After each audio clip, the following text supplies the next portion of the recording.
आज हृदय को अति आंदोलित करुच्ची तथापि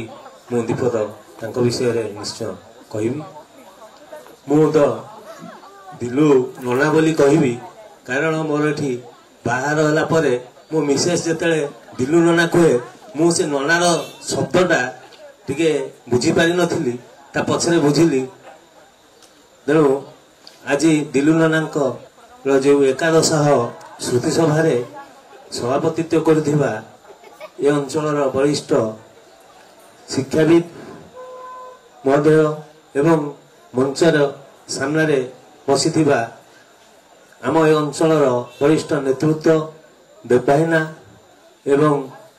आम पंचायत समितिर पूर्वतन चेयरमैन एवं वर्तमान जिला परिषद सभ्य प्रदीप भाई एवं वर्तमान पंचायत समितिर चेयरमैन शंकर बाबू एवं ए पंचायतर सरपंच मोमिन एठारे उपस्थित थिबा हम पंचायतर समस्त वयोज्येष्ठ व्यक्तित्व मनोहैना एवं अन्य समस्त वयोज्येष्ठ व्यक्तित्व एवं सामने थिबा समस्त युव बंधु ए ग्रामर समस्त माँ भौणी एवं जेठारे थिबा छोट पिला माने समस्त को मोर भूमिष्ठ प्रणाम एवं ए सभारे मु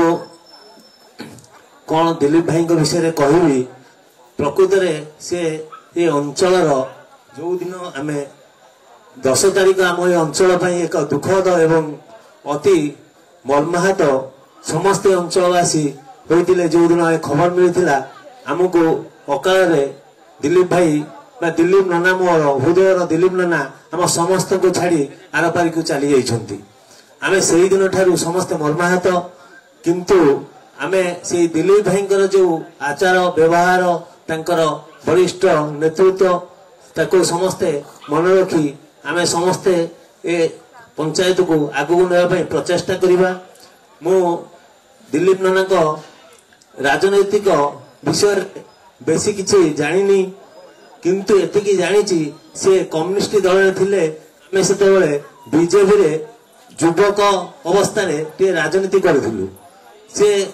तापरे बीजेडी रे थिले एबे सुजोगवशत आमे गत विधानसभा निर्वाचन रे से आम साथी जड़ित थिले खाली जड़ित नथिले हमको आगो को जावाई बहुत मार्गदर्शन भी देइथिले एवं इलेक्शन रो पूर्व दिन घटना मोर आखि आगे नाची जाउची आमे जो ठाकुराणी प्रांगण रे से बसतिले ए ग्रामर भी अनेक वयोज्येष्ठ व्यक्ति थिले तांको भितर दिलीप नाना थिले एठाने उपस्थित थिबा हमर भाई अशोक भाई आमे जहाको टुकुला भाईना बोली को टुकुला भाईना कर मोर गाड़ी रे आसी तांको बारे पहुंची देबु राजनैतिक आलोचना करिया पई तांकर जो वक्तव्य थिला तांकर जो दृढ़ोक्ति थिला